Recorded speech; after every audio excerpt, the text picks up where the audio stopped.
Hi everyone, আসসালামু আলাইকুম। Welcome to my YouTube channel MK rider Ashiq.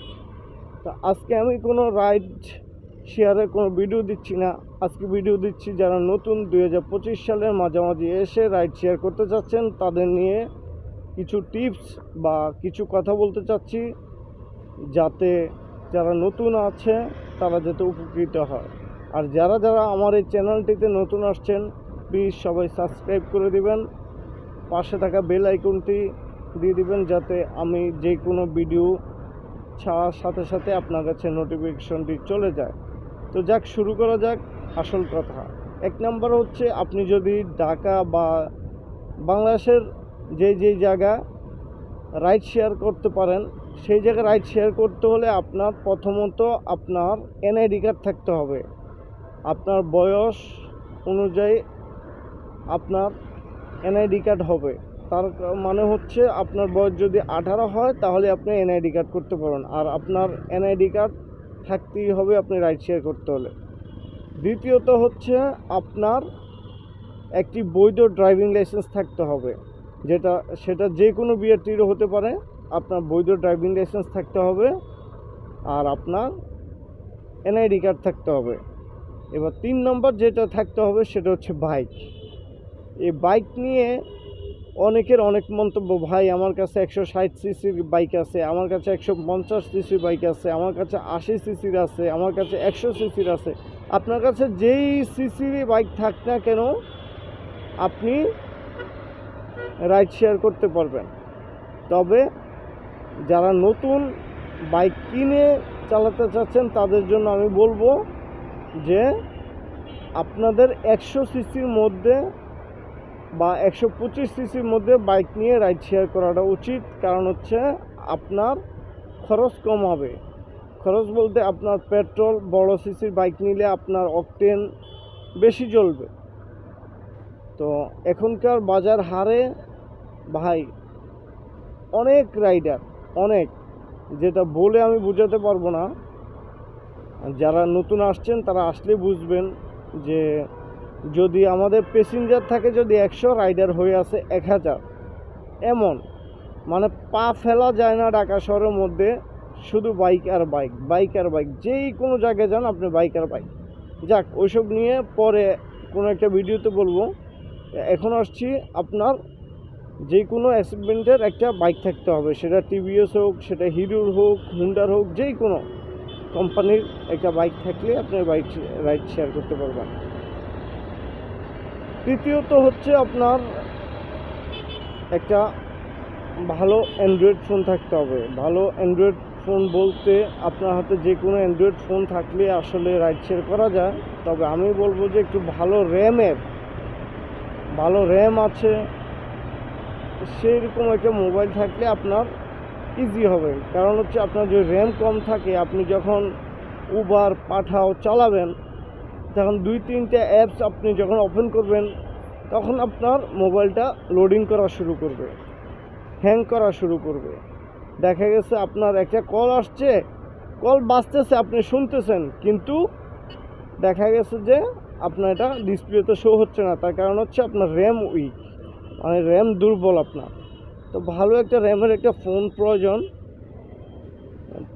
এই বিষয়টা একটু খেয়াল রাখবেন যে আমার বাইক রাইড শেয়ার করতে হলে আমার ভালো একটা র্যামের মোবাইলের প্রয়োজন বা ভালো একটা মোবাইল প্রয়োজন। আর সবচেয়ে বড় বিষয় হচ্ছে ঢাকার মধ্যে না, পুরো বাংলাদেশে এখন যেই একটা গরম পড়তেছে, এই গরমের মধ্যে যখন আপনি মোবাইলটা স্ট্যান্ড করবেন আপনার বাইকের মধ্যে, তখন সোজা রোদটা আপনার মোবাইলে গিয়ে পড়বে। আর তখন ওই যদি কোনো নর্মাল অ্যান্ড্রয়েড ফোন হয় সেটা আপনার পুরোপুরিভাবে হ্যাং হয়ে যাবে, আর কোনো কাজ করবে না। কারণ হচ্ছে অতিরিক্ত হিটে মোবাইল হ্যাং করে ফেলছে। তাই বলছি একটু ভালো মানের একটা অ্যান্ড্রয়েড ফোন নেবেন।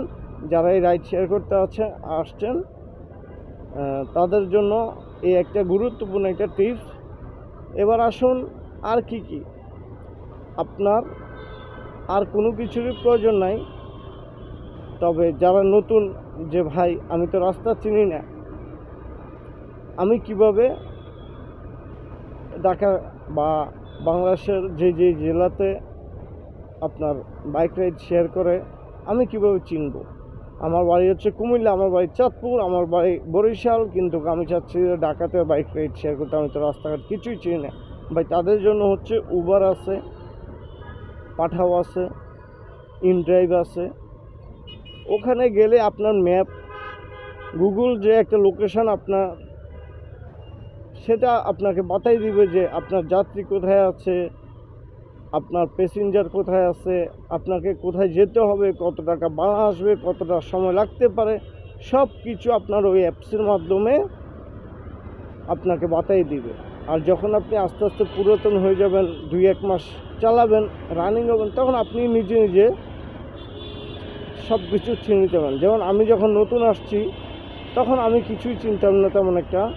ঢাকা শহর আমি আদাবরটা চিনতাম খুব ভালো করে, মোহাম্মদপুর চিনতাম, তারপরে মিরপুর কিছুটা চিনতাম, আর চিনতাম আপনার এই পুরান ঢাকার মধ্যে হাজারীবাগ, কারণ ওখানে আমার এক আন্টি থাকতো, ওনার বাসা যেতাম, তো ওই জায়গাগুলো চিনতাম। আর আমি তেমন কোনো জায়গা চিনতাম না। তো আমি চিনছি কেমনে, আমি অ্যাপস ব্যবহার করছি, অ্যাপসের মাধ্যমে আমার লোকেশন আসছে, আমার যাত্রী কোথায় আছে, আমার যাত্রী কোথায় যাবে, আর কত টাকা ভাড়া আসবে, কতটা সময় লাগতে পারে, কোন রোডে জ্যাম আছে না আছে, সব কিছু আমি ওই ম্যাপসের মাধ্যমে, গুগল ম্যাপের মধ্যে দেখে ফেলছি বা দেখতে পারতেছি। তো আমি যখন 1-1.5 মাস চালাইছি, এখন আমি মোটামুটি ঢাকা শহরের মধ্যে মোটামুটি আমার এখন কোথাও গেলে আর ম্যাপ লাগে না। কোথাও থেকে ফিরে আসতে বা কোথাও গেলে বা কোথাও যাব, আমার আর ম্যাপ লাগে না। কারণ হচ্ছে আমি ড্রাইভ করতে করতে আমার একটা আইডিয়া হয়ে গেছে, রাস্তা চিনে গেছি। তো মোটামুটি আমি এখন সব জায়গায় ম্যাপ ছাড়া চলতে পারি, বা যাত্রী আসলে আমি দাম বলতে পারি। আরেকটা বিষয় হচ্ছে যে ভাই, ধরেন আমি নতুন, আমি বাইক রাইড শেয়ার করতে চলে আসছি, কিন্তু আমার একজন কন্ট্যাক্টের যাত্রী চলে আসছে বা জিজ্ঞেস করছে ভাই আমি অমুক জায়গায় যাব। এখন আপনি তো দাম জানেন না, তো ওনাকে জিজ্ঞেস করে নেবেন, হয়তো বা আপনার একটু কম হতে পারে, কিন্তু চিনার জন্য আপনি ওনাকে বলবেন যে ভাই আমি তো চিনি না, আপনাকে কত করে যান, আমাকে ওইটাই দিয়েন, ন্যায্য ভাড়াটা আমাকে দিয়েন, আমি যেহেতু নতুন, আপনি আমাকে রাস্তাটা চিনে দিয়েন। উনি যেতে পারে। তবে আমি বলবো যে ভাই কন্ট্যাক্টে না যাওয়াটাই বেটার, কারণ বাংলাদেশ এখন আর আগের মতো নাই। বাংলাদেশ এখন অনেকটা রিস্কি হয়ে গেছে। আর মূলত ঢাকা যারা রাইড শেয়ার করে তারা খুব ভালো করে জানে বাংলাদেশটা মধ্যে ঢাকা এখন কি অবস্থা যাচ্ছে। দিনে দুপুরের মধ্যে মানুষকে গুম করে ফেলতেছে। তো আমি রিকমেন্ড করব, যারাই শুধু নতুন না পুরাতন সবাইকে আমি বলবো ভাই, জীবনের মায়া থাকতে হয়। আপনার জন্য আপনার পরিবার অপেক্ষা করছে, আপনার জন্য আপনার ফ্যামিলি অপেক্ষা করছে, আপনার জন্য আপনার ছেলে মা সবাই, স্ত্রী প্রিয়জন সবাই আপনার জন্য অপেক্ষা করতেছে। আপনার বাড়ি ফিরে যাবেন, ওদের সাথে আবার গল্প করবেন, খাবেন দাবেন, ঘুরবেন, সবারই একটা আশা থাকে। আপনার জীবনটাকে কেন আপনি বিপন্নতে ফেলছেন? আপনি কন্ট্যাক্টে যাত্রী নিয়েছেন, ওই যাত্রীটার কাছে ইয়াবা আছে না কোনো কিছু আছে, কোনো অবৈধ অস্ত্র আছে, আপনি তো জানেন না। বা উনি একটা মার্ডার কেসে আসামি হতে পারে, বা যে কোনো একটা জিনিস হতে পারে, আপনি তাকে তুলে ফেললেন, কিন্তু তোলার পর দেখা গেছে যে পুলিশে কট দিছে। এখন উনি বলে দিছে যে আমার সাথে এই বাইকটাই শেয়ার যিনি করতেছে বলতেছে উনি আমার সাথে। তখন আপনি কোথায় যাবেন ভাই? তখন আপনার যাওয়ার মতো কোনো রাস্তা আছে? কারণ কিছুদিন আগে আমার একটা ফ্রেন্ড, আমি মিরপুর কাজীপাড়াতে থাকি, আমার একটা ফ্রেন্ডের বাসা হচ্ছে আপনার আমতলা। তো আমি যখন ওকে অনেক দিনই নিষেধ করছি যে ভাই অ্যাপসটা চালাইস না, বিপদে পড়ে যাবে। আল্লাহর কি হুকুম, কিছুদিন আগে সে যাত্রাবাড়ি থেকে একটা লোক উঠেছে, যাবে কোথায়? সাভার। সাভার যাবে, 700 টাকা ওনার সাথে মনে হয় কন্ট্যাক্ট হয়েছে, 700 নাকি 450 টাকা কন্ট্যাক্ট হয়েছে, উনি সাভার যাবে। তো পথের মধ্যে ওনাকে আটকাইছে, আটকানোর পরে যখন গাড়ি চেক দিয়েছে, ওনার সাথে ট্যাবলেট পাওয়া গিয়েছে, এবং সাথে আমার ফ্রেন্ডকেও জেল এবং ওই ব্যক্তিকেও জেল। পরবর্তীতে আমরা যাই, সবাই মিলে যাওয়ার পরে আমরা এক রাত্রে থানার মধ্যে কথা বলে তারপরে ওনাকে ছাড়ে নিয়ে আসছি। যে পুলিশ আমাদেরকে বলেছে যে আর কখনোই এভাবে যাত্রী তুলবেন না। এখন যদি আপনার অ্যাপস থাকতো বা যদি আপনি অ্যাপসে বুকিং দিয়ে উনি যাইতো, আপনার কোনো দিনও থানাতে আনতাম না, আমরা ওখান থেকে আপনার ছেড়ে দিতাম, কারণ আপনি তো আর অবৈধ কিছু করছেন না, কারণ আপনাকে বুকিং দিয়ে আনছে। তো সেই জন্য যারাই বাইক রাইড শেয়ার করেন আমি বলবো যে ভাই লিগ্যাল থেকে করবেন, যাতে জীবনের ঝুঁকিটা কম থাকে। তো এই হলো আজকে কিছু গুরুত্বপূর্ণ টিপস বললাম, যে আপনি যখনই বাইক রাইড শেয়ার করবেন আপনার বৈধ ড্রাইভিং লাইসেন্স থাকতে হবে, এনআইডি কার্ড থাকতে হবে, সাথে আপনার একটি বৈধ কাগজপত্র সহকারে আপনার একটি গাড়ি থাকতে হবে।